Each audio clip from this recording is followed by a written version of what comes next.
క్రీస్తునందున ప్రియులారా, ప్రభువైన యేసుక్రీస్తు నామమున మీకందరికీ ప్రేమవందనములు శుభములు తెలియజేస్తున్నాను.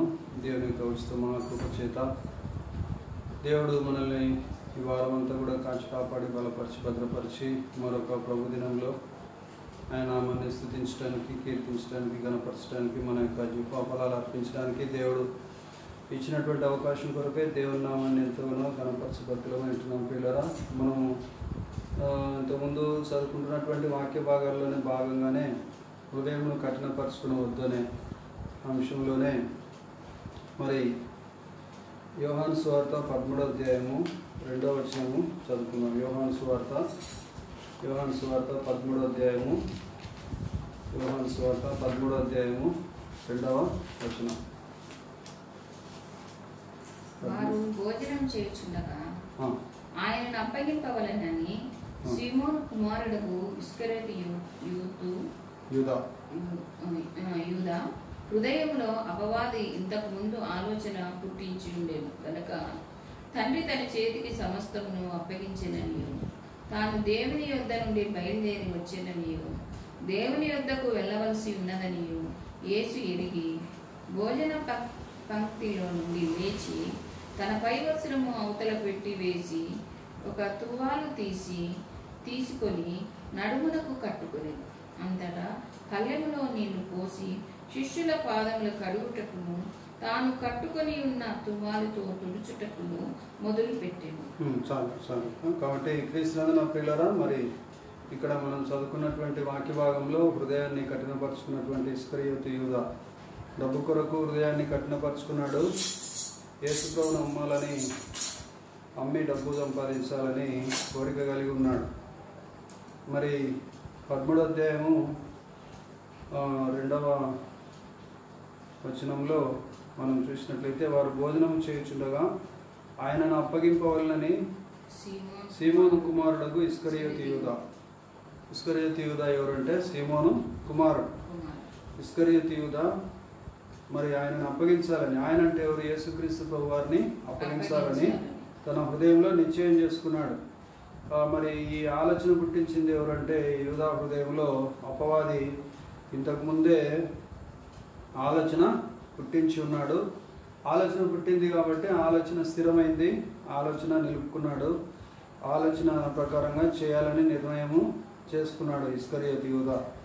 యేసుప్రభుతోనే ఉండి యేసుప్రభు యొక్క కార్యాలన్నీ చూస్తూ, యేసుప్రభుతో తిరుగుతూ, యేసుప్రభు చేసే అద్భుతాలు చూస్తూ, మరి ఆరాధికుడుగా ఉంటూ, దేవుణ్ణి స్తుతించేవాడుగా ఉంటూ, బోధకుడుగా ఉంటూ, మరి అనేక అద్భుతాలన్నీ కూడా చూసినటువంటి, దేవుని అభిషేకము పొందినటువంటి ఇస్కరియోతు యూదా మరి సాతాను ప్రవేశించి తనలో హృదయంలో అటువంటి యేసుక్రీస్తు ప్రభువును అప్పగించాలనే దురాలోచన పుట్టించి ఉండేను కనుక ఆ విధమైనటువంటి కార్యం చేయడానికి ఒడిగట్టాడు అనే సంగతి మనము గుర్తెరగవలసినటువంటి వారంగా ఉంటున్నాం ప్రియులారా. సరే, తర్వాత యేసుక్రీస్తు ప్రభు వారైతే తండ్రి చేత పంపబడిన వారు కాబట్టి దేవుని వద్దకు వెళ్ళవలసి ఉన్నదని యేసు ప్రభు ఎరిగినటువంటి వాడై భోజన పంక్తిలో నుంచి లేచి మరి తువాలు తీసి నడుమున కట్టుకొని పళ్ళెమును తీసుకొని పళ్ళెంలో నీళ్లు పోసి శిష్యుల పాదాలు కడుగుటకు మొదలుపెట్టినట్లుగా మనము చూస్తుంటున్నాం. అంటే ఇక్కడ మనం గమనించినట్లయితే ఇస్కరియోతు యూదా యొక్క హృదయము ఎలాంటిది, ఆ తర్వాత ఎలాగుంది, తర్వాత యేసుక్రీస్తు ప్రభు వారి యొక్క హృదయము ఏ విధంగా ఉన్నదో మనము గమనించవచ్చు. కాబట్టి యేసుక్రీస్తు ప్రభు వారిని అప్పగించాలనే హృదయాన్ని కలిగి ఉన్నాడు ఇస్కరియోతు యూదా.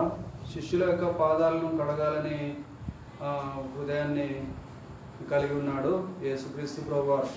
కాబట్టి నేను కాళ్ళను కడిగించుకుంటూ రాలేదు, కానీ నేను మరి కాళ్ళను కడగటానికి, నన్ను నేను తగ్గించుకోవడానికి లోకానికి వచ్చి ఉన్నానని యేసుక్రీస్తు ప్రభువారు సెలవిస్తున్నారు ప్రియులారా. కాబట్టి మరి పళ్ళెంలో నీళ్లు తీసుకొని శిష్యుల పాదాలు కడుగుటకు మొదలుపెట్టాడు యేసు ప్రభువారు.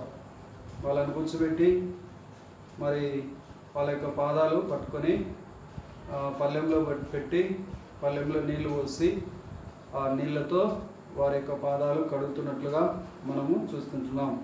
తర్వాత ఆ విధంగా కడగడం మాత్రమే కాకుండా వారి యొక్క పాదాలను తువాలతో తుడుచుటకును మొదలుపెట్టెను. కాబట్టి ఆ విధంగా తను తాను తగ్గించుకొని యేసుక్రీస్తు ప్రభువారు మరి తన యొక్క శిష్యుల యొక్క పాదాలను కడుగుతుండటం అనేది మనము గమనించవచ్చు. కాబట్టి వీరిద్దరి యొక్క హృదయాలు మనము ఎరగాల్సినటువంటి వారంగా ఉంటున్నాం.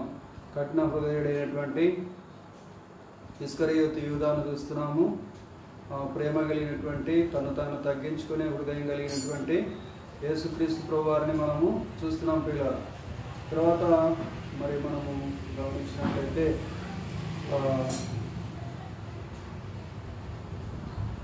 గమనిస్తే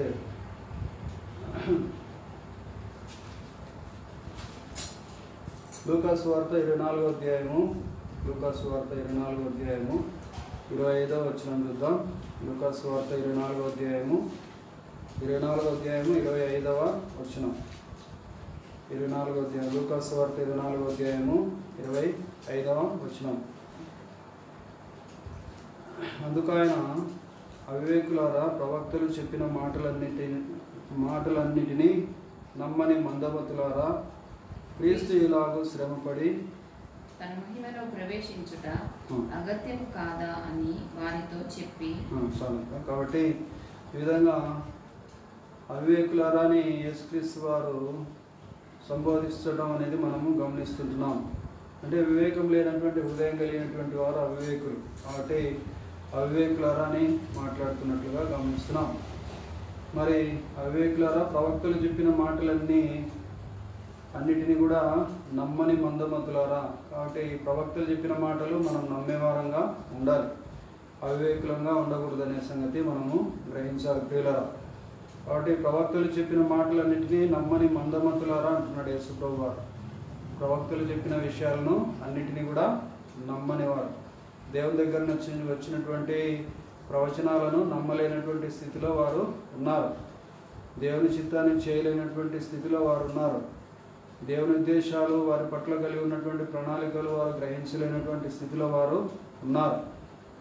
మరి ప్రవక్తలు చెప్పినటువంటి మాటలను నమ్మలేనటువంటి స్థితిలో ఉన్నారు. కాబట్టి మనం కలిగి ఉన్నటువంటి మన పట్ల దేవుడు కలిగి ఉన్నటువంటి ప్రణాళికలను మనము తెలుసుకోవాల్సినటువంటి వారంగా ఉంటున్నాం. ఒక్కొక్కరి పట్ల ఒక్కొక్క విధమైనటువంటి ప్రణాళికను దేవుడు కలిగి ఉంటాడు. కాబట్టి దేవుడు ప్రవచనపూర్వకంగా మాట్లాడినప్పుడు, ప్రవక్తల ద్వారా మాట్లాడినప్పుడు వారి యొక్క మాటలను, ప్రవచనాలను మనము గుర్తిరిగి, ఇది నా కొరకే యేసు ప్రభు మాట్లాడుతున్నాడు, ఇది నా కొరకే ప్రవక్తల నోట దేవుడు ఆ యొక్క మాటలు ఉంచి ఉన్నాడు అనే సంగతి మనము గ్రహించుకొని ఆ ప్రకారంగా చేయటానికి మనము సిద్ధపడవలసినటువంటి వారంగా ఉంటున్నాం. దాని కొరకు తగినటువంటి ప్రార్థనా జీవితాన్ని కలిగి ముందుకు సాగవలసినటువంటి వారంగా ఉంటున్నాం. ప్రవక్తలు చెప్పిన మాటలన్నింటినీ నమ్మని మందమతులుగా ఉండకూడదని దేవుడు మనతో మాట్లాడుతున్నాడు ప్రియులారా. కాబట్టి మనమందరం కూడా దేవుని చేత ఆశీర్వదించబడాలనే కోరిక కలిగి ఉంటాం, కానీ దేవుని యొక్క మాటలను విశ్వాసం ఉంచలేము. ప్రవక్తలు చెప్పిన మాటలను, దేవుని దాసులు చెప్పినటువంటి మాటలు ఖచ్చితంగా తూచా తప్పకుండా ఖచ్చితంగా పాటించే వారంగా మనము ఉండాలి. అట్లా లేకుండా కొంతమంది మరి అవిశ్వాసులైనటువంటి వారు దైవజనులు చెప్పినటువంటి మాటలను పెడచెవిన పెట్టి దైవజనులను దూషించేవారుగా అనేక మంది ఉంటున్నారు. ఈ కాలంలో జరుగుతూ ఉన్నాయి. మరి రకరకాలైనటువంటి మనస్తత్వాలు కలిగినటువంటి భిన్నమైనటువంటి మనస్తత్వాలు కలిగి వారు దైవ సేవకులను, ప్రవక్తలను హింస పెడుతున్నారు, మాటల చేత దూషిస్తున్నారు. వారి మీద కేసులు పెట్టడానికి కూడా ప్రయత్నము చేస్తూ ఉన్నారు పిల్లలు. కాబట్టి మనము మరి దైవజనుల కోసము, ప్రవక్తల కోసము ప్రార్థన చేయవలసినటువంటి వారంగా ఉంటున్నాం. దైవజనులను వాడు వీడని మాట్లాడటం, సంబోధించడం, వాళ్ళ యొక్క కాలిగొట్టికి కూడా సరిపోని వాళ్ళు కూడా మాట్లాడుతున్నారు. కాబట్టి మరి జ్ఞాపకం చేసుకోవాలి, దైవజనులు ఎలాంటి వారు, దేవునితో ఎంత ఉన్నతమైనటువంటి సంబంధాన్ని కలిగి ఉన్నారు. ఎవరేం చేస్తారంటే దేవుని యొక్క చిత్తాన్ని దేవుడు జరిగిస్తాడు. ఎవరేం చేస్తారు, ఎవరిని అడ్డు కార్యక్రమాలు, దేవుని కార్యక్రమాలకు ఎంత అడ్డం వచ్చినా కూడా దేవుని కార్యక్రమం దేవుడు జరిగించుకుంటాడు. కాబట్టి మరి మానవుల యొక్క ప్రయత్నాలు, అపవాది యొక్క ప్రయత్నాలన్నీ శూన్యమే. కాబట్టి ఏం కూడా మరి చేసుకోలేరు దేవుని యొక్క దాసులు. కాబట్టి మరి మనము దేవుని దాసుల కోసము ప్రార్థన చేయబద్ధులమై ఉంటున్నాం. ప్రవక్తలు చెప్పిన మాటలన్నింటినీ నమ్మనటువంటి మందమతులారా అని మాట్లాడుతున్నట్లుగా మనం గమనిస్తున్నాం. యేసు ప్రభువే స్వయంగా మాట్లాడుతున్నట్లుగా మనం గమనిస్తున్నాం. మందమతులారా అంటే మతి చెడిపోయినటువంటి, మందం కలిగినటువంటి వారులారా, మందబుద్ధి కలిగినటువంటి వారులారా అని యేసు ప్రభు వారు మాట్లాడుతున్నాడు. కాబట్టి మరి ప్రవక్తలు చెప్పిన మాటలను మనము నమ్మే వారంగా, విశ్వాసం ఉంచే వారంగా ఉండాలి. జరుగుతుంది అంటే ఖచ్చితంగా జరుగుతుంది. మన మాటలో మరి దేవుడు అంత శక్తిని ఉంచినాడు.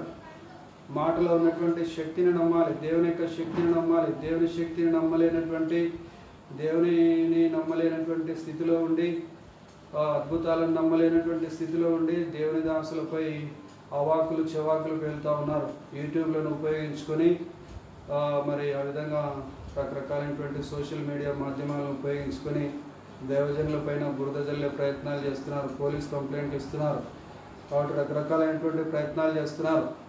ఎన్ని ప్రయత్నాలు చేసినా కూడా మీ ప్రయత్నాలన్నీ కూడా వ్యర్థమనే సంగతి వారు గ్రహించలేనటువంటి వారుగా ఉంటున్నారు. మరి క్రీస్తునందున ప్రియులారా, దేవుని యొక్క చిత్తము బయలుపరచబడుతుంది, దేవుని యొక్క చిత్తము నెరవేర్చబడుతుంది. దేవుని యందు ఆనందించేవారుగా ఉండాలి. దేవుని కార్యాలు జరుగుతున్నాయంటే సంతోషించేవారుగా ఉండాలి. వారితో కూడా కలిపి చప్పట్లు కొట్టేవారుగా ఉండాలి.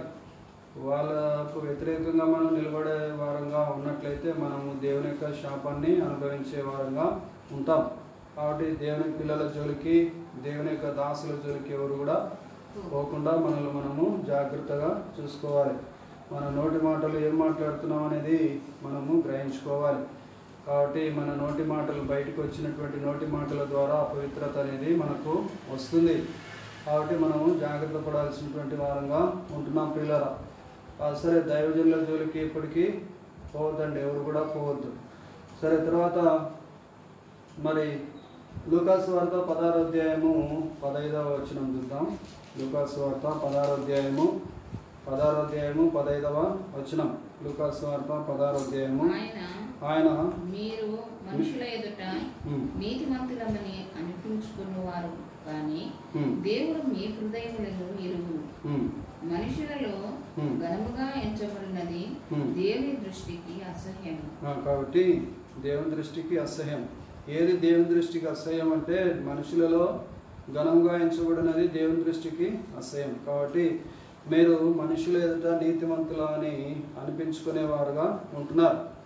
మనుషుల దృష్టిలో కాదు నీతిమంతులు అనిపించుకోవాల్సింది, దేవుని దృష్టిలో మనం నీతిమంతులంగా జీవించాలి. దేవుని నీతిని కలిగి జీవించాలి. దేవుని నీతిని మనం అడిగి తెలుసుకోవాలి. దేవుని నీతిని మనం పొందుకునే వారుగా ఉండాలి. దేవుని ఆనందించేవారుగా ఉండాలి. మన పాపాలు ఒప్పుకున్నట్లయితే దేవుడు మనకు తన నీతిని అనుగ్రహించి దేవుడు తన చిత్తానుసారమైనటువంటి మార్గంలో మనల్ని నడిపించే దేవుడుగా ఉంటాడు. అంతేగాని మనుషుల ఎదుట, వాళ్ళ ఎదుట, అధికారుల ఎదుట, మరి గవర్నమెంట్ అధికారుల ఎదుట మనం నీతిమంతులం అని అనిపించుకోవాల్సినటువంటి అవసరత లేదు. కంప్లైంట్ ఇచ్చి ఏమంటారు, రిపోర్ట్ ఇచ్చి సపోర్ట్ తెచ్చుకోవడం అనేది నీతిమంతుల యొక్క పని కాదు. నీతిమంతులు అని పిలువరు వాళ్ళను. అంటే రిపోర్ట్లు ఇచ్చుకోవడం, సపోర్ట్లు తెచ్చుకోవడం ఇవన్నీ కూడా అవివేకులైనటువంటి మానవులు చేసే పనులు. దేవుడు హృదయంలో లేనటువంటి వాళ్ళు చేసే పనులు, చీకటిలో ఉన్నటువంటి వారు చేసే పనులు, పాపంలో ఉన్నటువంటి వారు చేసే పనులు, అంధకారంలో ఉన్నటువంటి వారు చేసే పనులు. రిపోర్ట్ ఇచ్చి సపోర్ట్ తెచ్చుకునేదంతా కూడా సాతాను పని. కాబట్టి రిపోర్ట్లు ఎవరి మీద రిపోర్ట్లు ఇవ్వాల్సినటువంటి అవసరత లేదు. రిపోర్ట్లు ఇచ్చినా కూడా దేవుడు చూసుకునే దేవుడుగా ఉన్నాడు.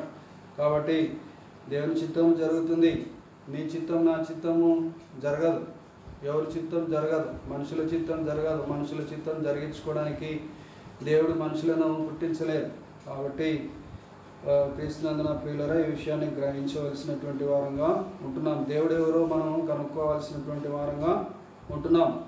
మీరు మనుషుల ఎదుట నీతిమంతులని అనిపించుకునేవారు, మనుషుల ఎదుట నీతిమంతులని అనిపించుకునేవారు, కానీ దేవుడు మీ హృదయములను ఎరుగు. కాబట్టి నీతిమంతులని, మనుషుల దృష్టిలో నీతిమంతులని రిపోర్ట్లు ఇచ్చి నీతిమంతులని సపోర్ట్ తెచ్చుకొని మరి మనుషుల ఎదుట నీతిమంతులని అనిపించుకున్నట్లయితే, మేమే కరెక్ట్ అని చెప్పేసి అనిపించుకున్నట్లయితే అదేమవుతుందంటే దేవుడు మీ హృదయములను ఎరుగును. కాబట్టి దేవుడు హృదయాంతరంగాలు ఎరిగినటువంటి వాడు. ఎవరు ఎట్లాంటి వాడు అనేది దేవునికి అన్నీ కూడా సమస్తము తెలుసు.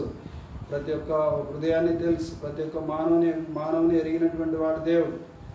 కాబట్టి అందుకే ఆయన పూజార్హుడు. కాబట్టి మనుషులలో ఘనంగా ఎంచబడినది దేవుని దృష్టికి అసహ్యము.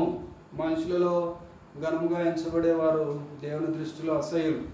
కాబట్టి మరి వాళ్ళు ఎవరైనా సరే దేవుని దృష్టిలో అసహ్యమైనటువంటి కార్యాలు చేసే వాళ్ళు దేవుని మెప్పించలేరు. మనుషులను మెప్పించవచ్చేమో కానీ మరి పైసలు ఇచ్చి అధికారులను బంధించవచ్చేమో కానీ వాళ్ళ వైపు తిప్పుకోవచ్చేమో కానీ దేవుణ్ణి మెప్పించే స్థితిలో ఎప్పటికి కూడా ఉండలేరనే సంగతి మనము జ్ఞాపకము చేసుకోవాల్సినటువంటి వారంగా ఉంటున్నాం. దేవుని చిత్తాన్ని చేసే వారంగా ఉండవలసినటువంటి వారంగా ఉంటున్నాం. సో కాబట్టి మనుషుల ఎదుట నీతిమంతులుగా పిలిపించుకోకూడదని దేవుడే మనల్ని నీతిమంతుడుగా పిలవాల్సినటువంటి వాడుగా ఉన్నాడు. కాబట్టి మనము దేవుని దృష్టిలో నీతిమంతులుగా జీవించాలి. అది మన నీతి సరిపోదు. దేవునికి సొంత నీతి పనికిరాదు. దేవుని ఎదుట సొంత నీతి, స్వనీతి, సొంత కార్యాలు, పుణ్యకార్యాలు, దాన ధర్మాలు, ఆ కార్యాలు ఈ కార్యాలు యేసు ప్రభు హృదయంలో లేకుండా చేసే కార్యాలన్నీ కూడా పనికిరావు. కాబట్టి సొంత నీతి పనికిరాదు. దేవుని నీతి, దేవుడు ఇచ్చే నీతి మన హృదయంలో ఉండాలి. దేవుడు ఎట్లా నీతి ఇస్తాడంటే పాప క్షమాపణ ద్వారా దేవుడు నీతిని మనకు అనుగ్రహిస్తాడు. పాపాన్ని క్షమించమని అడిగితే దేవుడు తన నీతిని మనకు అనుగ్రహిస్తాడు, తన యథార్థతను మనకు అనుగ్రహిస్తాడు. అంతేగాని రిపోర్ట్లు ఇచ్చి సపోర్ట్లు తెచ్చుకోవడం వలన నీతిమంతులుగా పిలువబడలేము అనే సంగతి మనము గ్రహించవలసినటువంటి వారంగా ఉంటున్నాం. తర్వాత లూకాసు వార్త 8వ అధ్యాయము 12వ వచనం. లూకాసు వార్త 8వ అధ్యాయము 12వ వచనం. లూకాసు వార్త 8వ అధ్యాయము 12వ వచనం చదువుకుందాం. త్రోవ ప్రక్క నుండి వారు వారు వినువారు గాని నమ్మి రక్షణ పొందకూడనట్లు అపవాది వచ్చి వారి హృదయంలో నుండి వాక్యమును ఎత్తుకొని పోవును. వారి హృదయంలో నుండి వాక్యమును ఎత్తుకొని పోవును. విత్తువాడు ఉన్నాడు ఇక్కడ. విత్తువాడు అంటే ఎవరు అంటే రైతు. పొలంలో పంట వేసే రైతు, విత్తనాలు వేసే రైతు, విత్తే రైతు. రైతు విత్తనాలు విత్తుతున్నాడు. విత్తువాడు విత్తనాలు విత్తుతున్నాడు.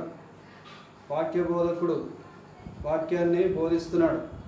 వాక్య బోధకుడు వాక్యాన్ని, దేవుని యొక్క వాక్యాన్ని బోధిస్తున్నాడు. కాబట్టి ఆ విధంగా ఆ విత్తనములు ఏ నేలన పడాలి? మంచి నేలన పడాలి.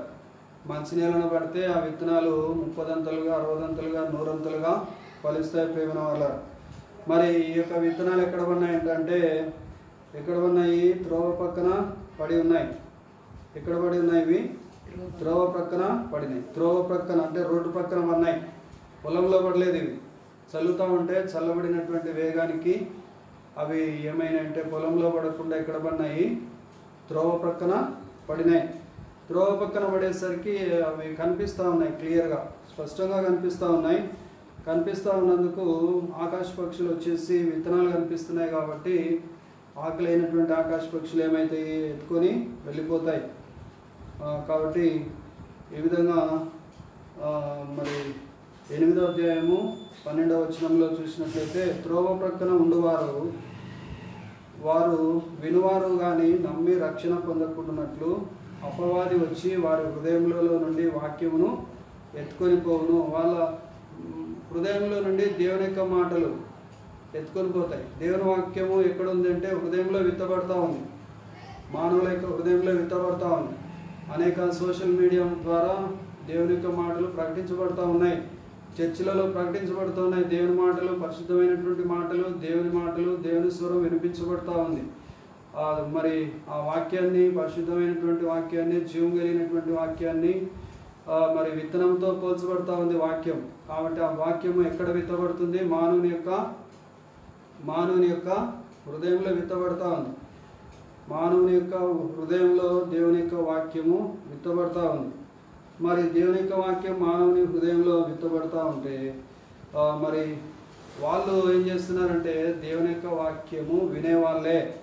వాళ్ళు ఎలా ఉన్నారంటే దేవుని వాక్యము వినేవారు మాత్రమే, వాళ్ళు వింటున్నారు మాత్రమే, కానీ ఆ యొక్క దేవుని యొక్క వాక్యాన్ని నమ్మడం లేదు. వాళ్ళు ఎలా ఉన్నారు?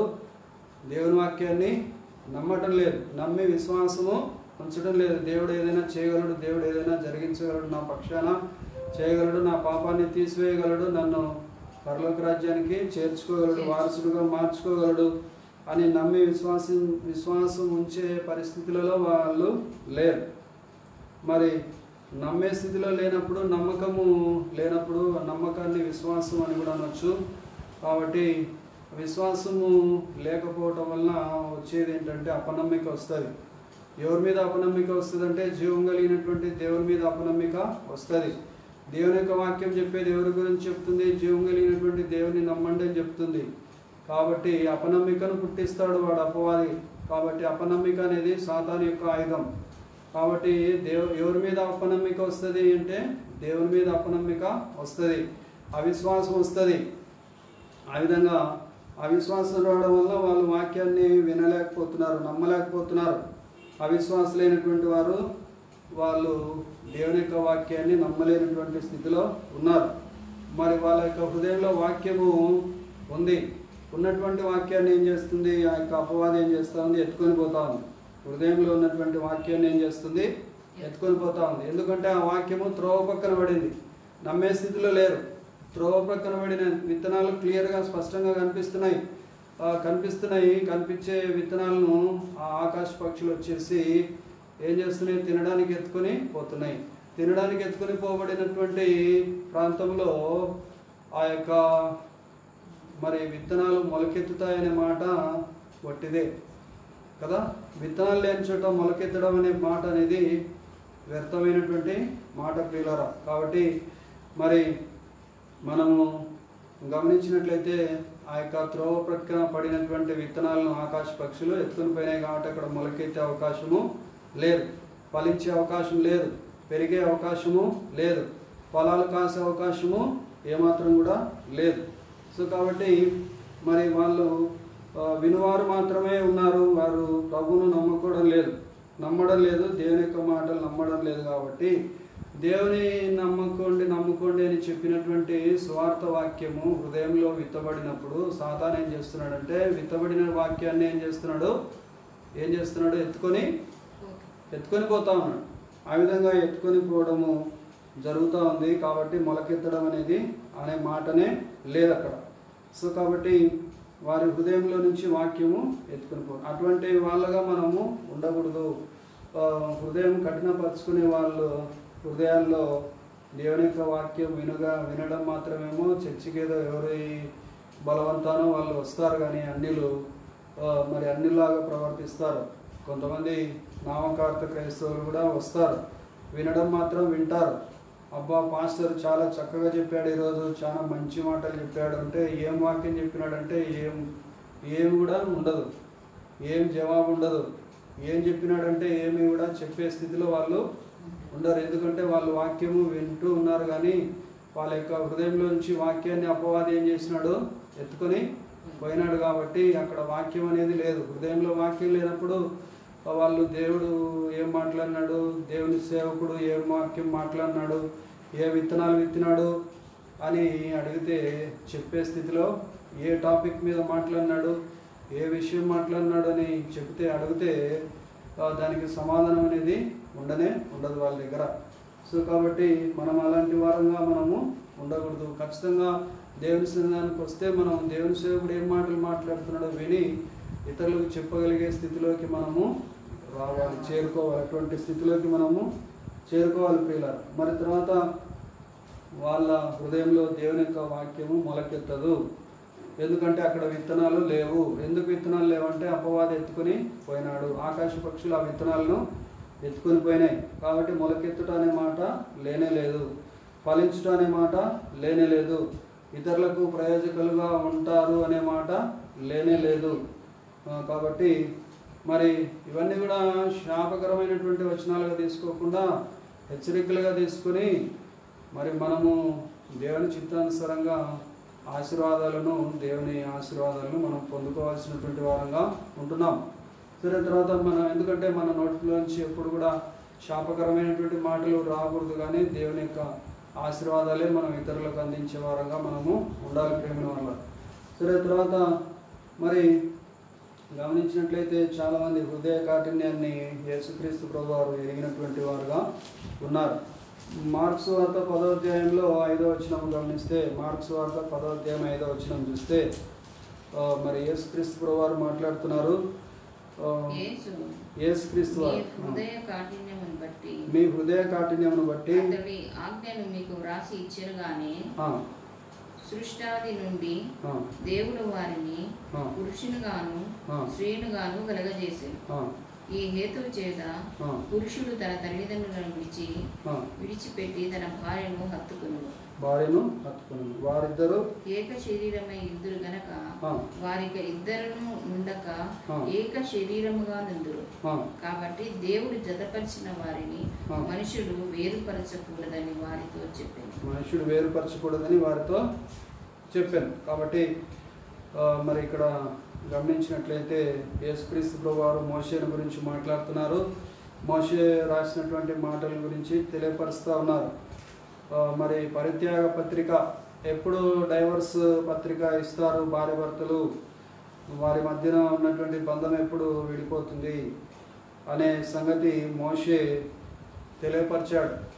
ఎప్పుడు వాళ్ళు డైవర్స్ తీసుకుంటారు అంటే, ఎప్పుడు తీసుకుంటారంటే వాళ్ళ యొక్క హృదయ కాఠిన్యాన్ని బట్టి మరి తీసుకోవాలని చెప్పేసి మోషే చెప్పినాడు. మోషే చెప్పిన సంగతిని యేసుక్రీస్తు ప్రభువారు తెలియపరుస్తూ ఉన్నాడు. యేసుక్రీస్తు ప్రభువారు ఏమని తెలియపరుస్తున్నారు? మీ హృదయ కాఠిన్యంను బట్టి, ఆయన అంటే ఈమెకు సరిపోదు, ఈమెంటే ఆయనకు సరిపోదు. ఆయన ఈయన మీద కంప్లైంట్, ఈమె ఆయన మీద కంప్లైంట్. నోరు తెరిస్తే ఇద్దరు కంప్లైంట్లు ఇచ్చుకోవడమే సరిపోతూ ఉంది, ఇద్దరు వేరే వాళ్ళ దగ్గర చెప్పుకోవడమే సరిపోతూ ఉంది. ఇంకా అక్కడ వారిద్దరి మధ్య ఏం సంబంధాలు కొనసాగుతాయి?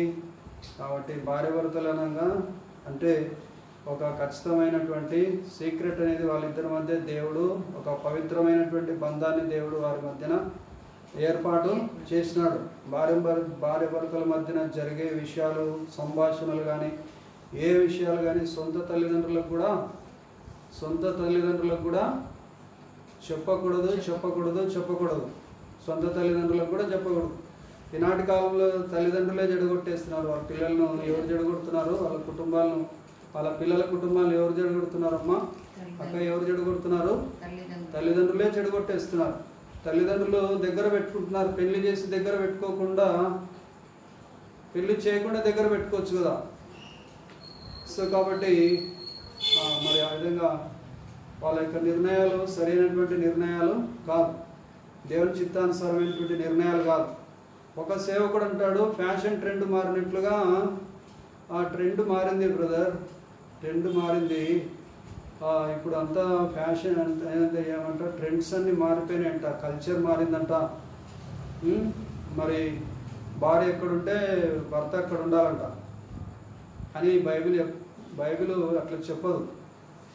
బైబిల్ ఎక్కడన్నా ఆధారం అక్కడ ఎక్కడన్నా ఉందా అట్లా? భార్య మాట భర్త వినాలని. వారిద్దరు బాగుంటే, సంతోషంగా ఉంటే ఎక్కడున్నా కూడా పర్లేదు. కానీ సంతోషంగా ఉంటే ఎక్కడున్నా పర్వాలేదు, ఎవరు మాట విన్నా పర్వాలేదు.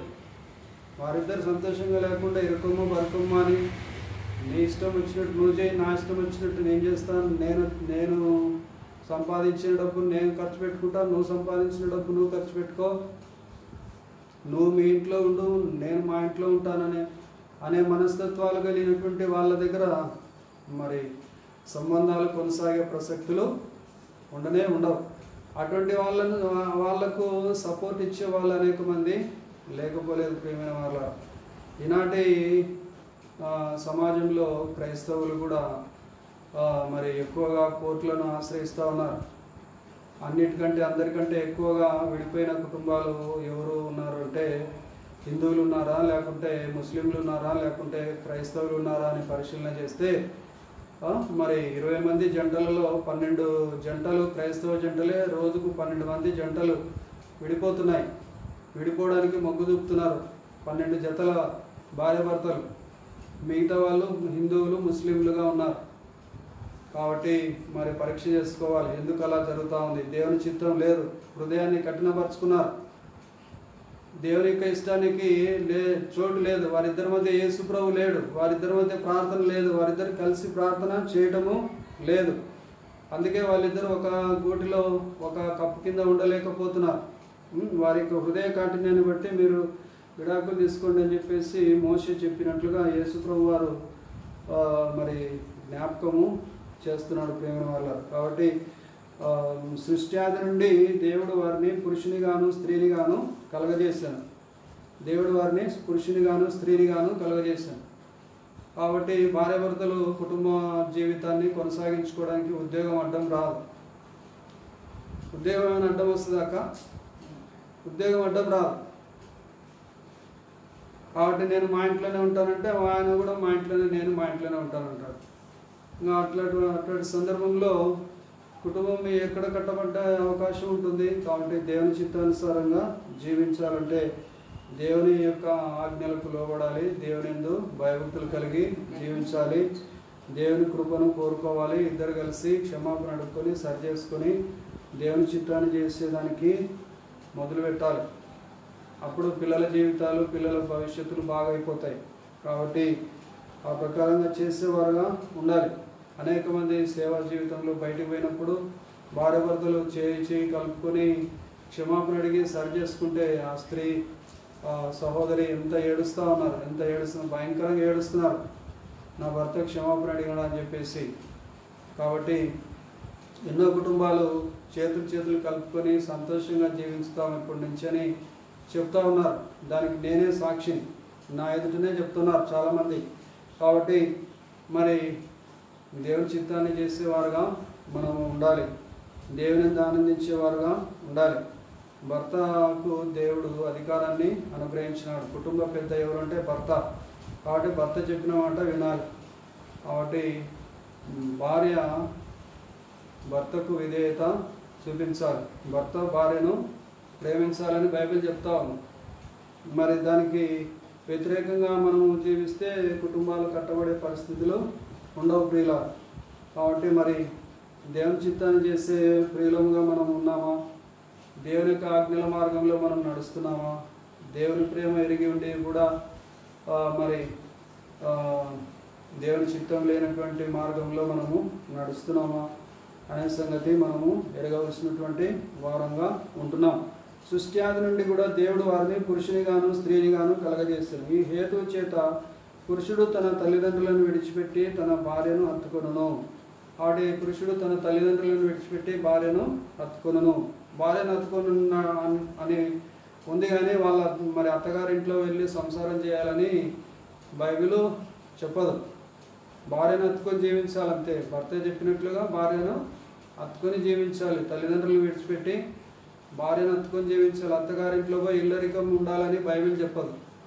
కాబట్టి మరి దేవుని చిత్తాన్ని చేసేవారుగా మనము ఉంటున్నామా లేదా అనే సంగతి మనము గ్రహించేవారుగా ఉండాలి. మరి ఈ హేతు చేత మరి పురుషుడు తన తల్లిదండ్రులను విడిచిపెట్టి తన భార్యను హత్తుకొనును. కాబట్టి ఒకసారి 45వ కీర్తనలు 45వ అధ్యాయం చూద్దాం. ఒకసారి జ్ఞాపకం వస్తూ ఉంది. 45వ కీర్తనలో దేవుడు రాయించినటువంటి మాట. 45 కీర్తనలు 45వ అధ్యాయం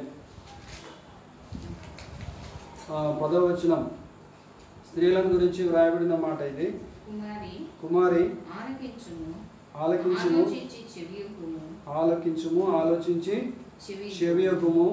నీ స్వజనమును నీ తండ్రి ఇంటిని వాళ్ళ ఇంట్లోనే ఉండమని చెప్పిందా?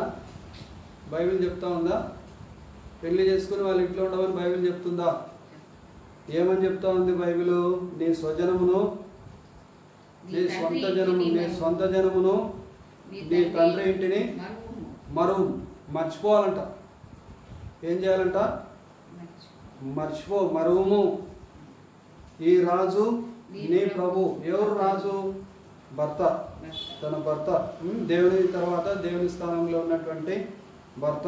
నీ ప్రభు అంటున్నాడు, ప్రభువుగా ఉంచుకోవాలంటున్నాడు. ప్రభు అంటే ప్రభుత్వాన్ని చేసేవాడు. ఏ ప్రభుత్వం చేసేవాడు? గవర్నమెంట్ కాదు, భార్య పైన ప్రభుత్వం చేసేవాడు, కుటుంబ వ్యవస్థ పైన ప్రభుత్వం చేసేవాడు భర్త. కాబట్టి ఆయన ప్రభువు, భర్త ప్రభువుగా ఉన్నాడు. ఎవరికి ప్రభువు? కుటుంబానికి ప్రభువు, భార్యకు ప్రభువుగా ఉన్నాడు. కాబట్టి ఈ రాజు నీ ప్రభువు, అతడు నీ సౌందర్యమును కోరినవాడు. సౌందర్యం అంటే మరి అందంగా ఉండడం, తెల్లగా ఉండడం, అది కాదు సౌందర్యం అంటే. కాబట్టి మంచి గుణలక్షణాలు కలిగి ఉండి భర్త చెప్పినటువంటి మాట వినుకుంటూ దేవుని చిత్తాన్ని చేసేవారు సౌందర్యమైనటువంటి లక్షణాలు కలిగినటువంటి వారు. 31వ అధ్యాయంలో ఉంది, సామెతల గ్రంథం 31వ అధ్యాయంలో మరి ఆ సౌందర్యం ఏంటో సామెతల గ్రంథం 31వ అధ్యాయం చదువుకుంటే మనకు అర్థమవుతుంది. కాబట్టి అతనికి నమస్కరించుము, అతనికి నమస్కరించుము, నమస్కరించుము. ఎవరికి నమస్కరించాలి? ఎవరికి నమస్కరించాలి? భర్తకు నమస్కరించాలని బైబిల్ చెప్తా ఉంది. కాబట్టి మరి మనం ఏం చేస్తున్నాము అనే సంగతి ఆలోచన చేయాలి. మరి గృహాలను విజిట్ చేసినప్పుడు చాలామంది పెద్ద పెద్ద వయసు ఉన్నటువంటి 35, 40, 45 సంవత్సరాల వయసు ఉన్నటువంటి వాళ్ళు చాలామంది స్త్రీలు పిల్లల్ని దగ్గర పెట్టుకొని భర్త లేకుండా ఇళ్ళల్లో ఉంటున్నారు. భర్త ఎడ వినడం అంటే పనికి పోయినాడు అంటారు. వస్తుంది, పనికి కాదు పోయింది. నువ్వు ఇంట్లో ఉన్నావు, మీ ఇంట్లో ఉన్నావు, నువ్వు ఉండాల్సింది మీ ఇంట్లో కాదు, నీ భర్త ఇంట్లో ఉండాలి, నీ భర్త దగ్గర ఉండాలి. నువ్వు భర్త ఎక్కడ చెప్తే అక్కడ ఉండాలి. అప్పుడు కుటుంబాలు కట్టబడతాయి. సో కాబట్టి ఆ ప్రకారంగా మరి దేవుని యొక్క ఆజ్ఞల మార్గమున నడిస్తే మరి దేవుని యొక్క చిత్తం నెరవేర్చబడుతుంది.